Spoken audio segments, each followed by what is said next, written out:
Hi friends, welcome back to our channel. Friends, మన channel cricket సంబంధించిన ప్రతి చిన్న అప్డేట్ మన ఛానల్ రెగ్యులర్ వాస్ ఉంటాయి. ఇంకా మన ఛానల్ సబ్స్క్రైబ్ చేసుకోకపోతే ఫ్రెండ్స్ వెంటనే సబ్స్క్రైబ్ చేసుకోండి అండ్ పక్కన బ్లాక్ని యాక్టివేట్ చేసుకోండి. అండ్ అదే ఇంకా మన వీడియోని లైక్ చెప్తే ఫ్రెండ్స్ వెంటనే లైక్ చేసి మన వీడియోకి అయితే ఎంటర్ అవుతాం. ఫ్రెండ్స్ తప్పకుండా లైక్ చేయండి. లైక్ చేస్తే మన వీడియో మార్కెట్కి ఫాస్ట్ రీచ్ అవుతుంది. T20 ప్రపంచ కప్ 2024 మెగా టోర్నీలో భారత్ జట్టు అదిరే ఆరంభం అందుకుంది. ఈ మెగా టోర్నీలో తన తొలి మ్యాచ్లో ఐర్లాండ్ను చిత్తుచిత్తుగా ఓడించి టీమిండియా సత్తా చాటింది. టోర్నీని అద్భుత విజయంతో మొదలుపెట్టింది.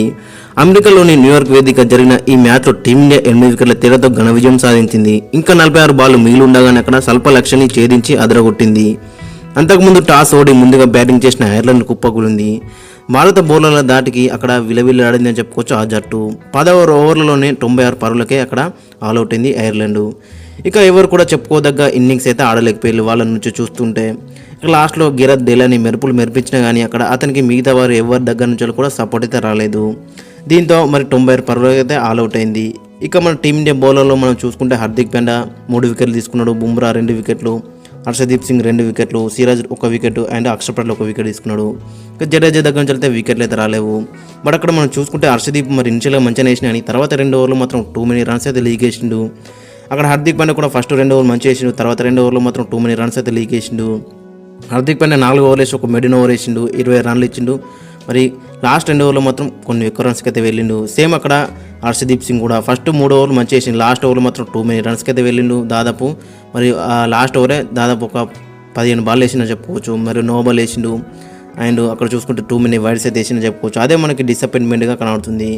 ఇంకా రాబోయే పెద్ద మ్యాచ్ ఉంది కాబట్టి మరి ఆ పెద్ద మ్యాచ్లో ఇలాంటి బౌలింగ్ వేస్తే మాత్రం చాలా ప్రెజర్ ఉంటుంది. ఇక సిరాజ్ మంచి స్పెల్ వేసిండు, అక్కడ అక్షర్ పటేల్ కూడా మంచి స్పెల్ వేసిండు. ఇక జడేజా 1 ఓవర్ వేసిండు, 7 రన్ మాత్రం ఇచ్చిండు. ఇక ఓవరాల్ బౌలింగ్ యూనిట్ చూసుకుంటే మాత్రం చాలా డెడ్లీగా కనబడుతుంది. బట్ అక్కడ రాబోయే మ్యాచ్లో మరి పాకిస్తాన్తో మ్యాచ్ అయితే మరి కుల్దీప్ యాదవ్ను ఖచ్చితంగా తీసుకొచ్చే అవకాశం అయితే మనకు కనిపిస్తుంది. ఎందుకంటే ఇద్దరు కూడా లెఫ్ట్ ఆడుతారు స్పిన్నర్సే.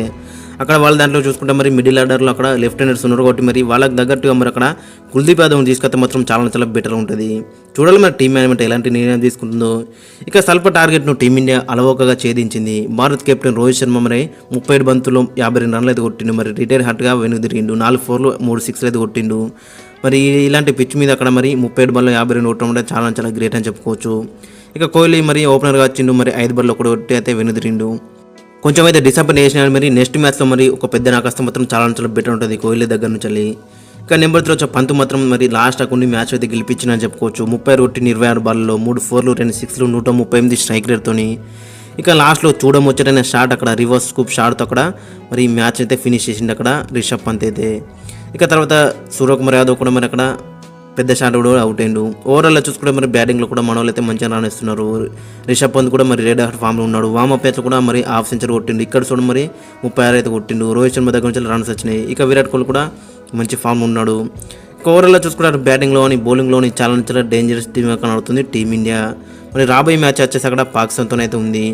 చిరకాల ప్రత్యర్థి పాకిస్తాన్తో తలపడనుంది. మరి అక్కడ జూన్ 9వ తేదీ నాడు అక్కడ ఇదే స్టేడియంలో. మరి ఇక్కడ పిచ్ చూసుకుంటే మాత్రం చాలా డేంజరస్గా కనబడుతుంది. ఇనిషియల్గా మాత్రం ఫాస్ట్ బౌలర్స్కి మాత్రం చాలా మరి అన్ప్లేయబుల్ బాల్స్ అయితే వస్తున్నాయి. 6 బాల్ అయితే 6 బాల్స్ కూడా మరి అన్ప్లేయబుల్ డెలివర్సే మనకి కనబడుతున్నాయి. కాబట్టి మరి ఈ మ్యాచ్ మాత్రం చాలా ఘోరంగా ఉండబోతుంది. అటు చూసుకుంటే మరి అక్కడ మహమ్మద్ అమీర్ ఉన్నాడు, సాయిన్ షా అఫ్రీద్ ఉన్నాడు, హరీష్ రాఫ్ ఉన్నాడు, నసీం షా ఉన్నాడు. ఇటువైపు చూసుకుంటే మరి బుమ్రా ఉన్నాడు, సిరాజ్ ఉన్నాడు, హర్షదీప్ సింగ్ ఉన్నాడు, హార్దిక్ పాండ్యా ఉన్నాడు. మరి 2 బౌలింగ్లు కూడా చాలా డేంజర్స్గా మనకు కనబడుతున్నాయి. ఇక బ్యాటింగ్లో కూడా మరి వాళ్ళతో కంపేర్ చేస్తే మనలో కొంచెం స్ట్రాంగ్గా ఉండరని చెప్పుకోవచ్చు. బట్ ఇనిషియల్గా అక్కడ మరి సాయిన్ షా అఫ్రీది, మహమ్మద్ అమీర్ బౌలింగ్ గిట రెక్టిఫై చేసుకుని ఆడితే మాత్రం ఖచ్చితంగా ఈ మ్యాచ్ అయితే గెలిచే అవకాశం అయితే మనకు కనిపిస్తుంది. ఇనిషియల్గా 6 ఓవర్లు అనేది కొంచెం మనలో అనేది చూసి ఆడాలి. ఇనిషియల్గా 6 ఓవర్లు 1 వికెట్ పడ్డా కానీ ఇంకా తర్వాత పెద్ద వికెట్లు అయితే పడనీయకుండా చూసుకుంటే మరి ఖచ్చితంగా ఈ మ్యాచ్ అయితే గెలిచే అవకాశం అయితే మనకు కనిపిస్తుంది. ఇక ఈ మ్యాచ్కి కాంబినేషన్ ఒకసారి మనం చూసుకుంటే అక్కడ మరి రోహిత్ శర్మ అండ్ విరాట్ కోహ్లీ అయితే ఓపెనింగ్లో బరిలోకి దిగుతారు. రోహిత్ శర్మ లాస్ట్ మ్యాచ్లో మనం చూసినాక మరి 52 టీను దట్టు ఆ వికెట్లో 37 బాల్లో మరి అక్కడ 140 స్ట్రైక్ రేట్తో 4 4లు 3 6లు. మరి అంతకుముందు వామప్ మ్యాచ్లో కూడా మంచిగా రానిచ్చిండు. ఓవరాల్గా చూసుకుంటే మంచి రెడ్ హార్ట్ ఫామ్లో ఉందని చెప్పుకోవచ్చు. ఇక మరో ఓపెనర్ వచ్చేసి Virat Kohli last match disappoint చేసినప్పుడు కూడా మరి మనకు తెలుసు విరాట్ కోహ్లీ గురించి ఐపీఎల్ ఏ విధంగా రాణించిండో. ఆయన పాకిస్తాన్ విన కూడా మంచి రికార్డ్ అవుతుంది. మరి చూడాలి మరి ఈ మ్యాచ్లో ఏ విధంగా రాణిస్తున్నది. ఒక బిగ్ నాక్ వస్తే మాత్రం చాలా బెటర్ ఉంటుంది విరాట్ కోహ్లీ దగ్గర నుంచి. ఒకవేళ గిట్ట ఫస్ట్ బ్యాటింగ్ వేస్తే గిట్ట విరాట్ కోహ్లీ దగ్గర నుంచి ఒక 100 వస్తే మాత్రం చాలా బెటర్ ఉంటుంది. ఇక ఇక నెంబర్ 3లో చూసుకుంటే రిషబ్ పంత్ కూడా మరి 36 కొట్టి 26 బాల్లో 3 4లు 2 6లు 138 స్ట్రైక్ రేట్తోని లాస్ట్లో అక్కడ మరి ఆ ఫినిషింగ్ టచ్ మాత్రం చాలా బెటర్ ఉంది. అక్కడ చూడముచ్చటైన షాట్తో అక్కడ రివర్స్ స్కూప్తో అయితే మ్యాచ్ అయితే ఫినిష్ చేసిండు. ఇక నెంబర్ 4లో చూసుకుంటే సూర్యకుమార్ యాదవ్ లాస్ట్ మ్యాచ్లో కొంచెం డిసప్పాయింట్ చేసిండు. బట్ అంతకుముందు మ్యాచ్లో వార్మప్ మ్యాచ్లో మంచిగా రానిచ్చిండు. మరి తన గురించి మనందరికీ తెలిసిందే, ఏ విధంగా స్ట్రైక్ చేస్తాడో, ఒకటే ఓవర్లో మ్యాచ్ అటున్నది ఇటు అయితే పట్టుకొస్తాడు. కాబట్టి మరి సూర్యకుమార్ యాదవ్ దగ్గర నుంచి కూడా ఒక మంచి మ్యాచ్ విన్నింగ్ నాకైతే మనం ఎక్స్పెక్ట్ చేస్తున్నాం ఈ మ్యాచ్లో. ఇక నెంబర్ 5లో శివం దుబేకి అయితే లాస్ట్ మ్యాచ్లో మరి అటు బ్యాటింగ్ రాలేదు, ఇటు బౌలింగ్లో కూడా అవకాశం అయితే రాలేదు. బట్ అక్కడ క్యాచింగ్లో చూసుకుంటే ఒక క్యాచ్ అయితే పట్టిందని చెప్పుకోవచ్చు. మరి చూడాలి మరి ఈ మ్యాచ్లో ఒకవేళ ఇటు అవకాశం అయితే ఏ విధంగా గ్రాప్ చేసుకుంటారు అనేది. ఇక నెంబర్ 6లో చూసుకుంటే అక్కడ హార్దిక్ పాండ్యా మరి వార్మప్ మ్యాచ్లో మరి బ్యాట్తో మంచి రానిచ్చిండు. మరి లాస్ట్ మ్యాచ్లో చూసుకుంటే మరి బౌలింగ్లో 3 వికెట్లు ఇచ్చిండు. మరి 4 ఓవర్లు వేసిండు, ఒక మిడిల్ ఓవర్ వేసిండు, దాంట్లో 27 రన్స్ ఇచ్చిండు, 3 వికెట్ తీసుకున్నాడు, 6.8 ఎకనంతో. లాస్ట్ ఓవర్లో కొంచెం ఎక్స్పెన్సివ్గా ప్రూవ్ అయినా అని అంతకుముందు 3 ఓవర్లో మాత్రం చాలా బెటర్ అయితే బౌలింగ్ వేసినా చెప్పుకోవచ్చు. ఇక నెంబర్ 7లో చూసుకుంటే రవీంద్ర జడేజా లాస్ట్ మ్యాచ్లో కూడా ఓవర్ వేసిండు. మరి చూడాలి మరి ఈ మ్యాచ్లో ఏ విధంగా రాణిస్తున్నాడు, ఎందుకంటే మరి కొంచెం పిచ్ అనేది స్లో అవుతుంది, మరి వికెట్లు కూడా కొంచెం స్పిన్నర్లకి తేలిపోతుంటుంది. ఇక నెంబర్ 8లో చూసుకుంటే అక్షర్ పటేల్తో వెళ్తారా లేదంటే కుల్దీప్ యాదవ్తో వెళ్తారా అనేది ఇంట్రెస్టింగ్ కనబడుతుంది. ఎందుకంటే ఇద్దరు కూడా లెఫ్ట్ ఆడతారు స్పిన్నర్స్, అక్కడ జడేజా అండ్ అక్షర్ పటేల్. అక్కడ మనం చూసుకుంటే మరి పాకిస్తాన్లో కొంచెం లెఫ్ట్ హ్యాండర్స్ ఉన్నారు కాబట్టి మరి అక్కడ కుల్దీప్ యాదవ్ అయితే బెటర్ ఆప్షన్ అయితే ఉంటుంది. మరి కుల్దీప్ యాదవ్ తీసుకుంటే మనకి బ్యాటింగ్ అనేది తగ్గుతుంది. మరి చూడాలి మరి ఏ విధంగా టీం మేనేజ్మెంట్ ఆలోచిస్తుందో. మరి కుల్దీప్ యాదవ్ తీసుకుంటే మాత్రం బెటర్ ఉంటుంది, ఒకవేళ గిట్ట స్పిన్ వికెట్ అయితే గిట్ట, ఎందుకంటే మరి చాలా మ్యాచెస్ ఆడి వరకు కొంచెం వికెట్ అనేది లో అయితే అవుతుంది. ఫాస్ట్ బౌలర్స్కి హెల్ప్ ఉన్నా కానీ మన మిడిల్ ఓవర్స్లో స్పిన్నర్లో కూడా అక్కడ హెల్ప్ అయితే ఉంటుంది.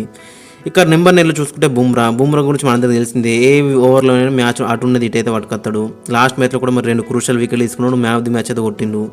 ఇక నెంబర్ 10లో చూసుకుంటే హర్షదీప్ సింగ్ కూడా ఇనిషియల్గా మనం చూసినాక ఏ విధంగా స్పెల్ చేసిండో, లాస్ట్ వరల్డ్ కప్లో మనం చూసినాం మరి పాకిస్తాన్ ఏ విధంగా ట్రబుల్ చేసిండో, ఈ మ్యాచ్లో కూడా మళ్ళీ అలాంటి స్పెల్ వేస్తే మాత్రం చాలా బెటర్ ఉంటుంది హర్షదీప్ దగ్గర నుంచి. ఇక నెంబర్ 11లో చూసుకుంటే మొహమ్మద్ సిరాజ్ కూడా లాస్ట్ మ్యాచ్లో 3 ఓవర్లు ఇచ్చిండు, 13 రన్లు మాత్రం ఇచ్చిండు, ఒక క్రూషల్ వికెట్ తీసుకున్నాడు 4.3 ఎకానమీతో. చాలా బెటర్గా బౌలింగ్ చేసినా చెప్పుకోవచ్చు. మరి చూడాలి మరి ఈ మ్యాచ్లో అయితే కొన్ని ఎక్కువ వికెట్స్ అయితే ఇతని దగ్గర నుంచి అయితే మనం ఎక్స్పెక్ట్ చేస్తున్నాం.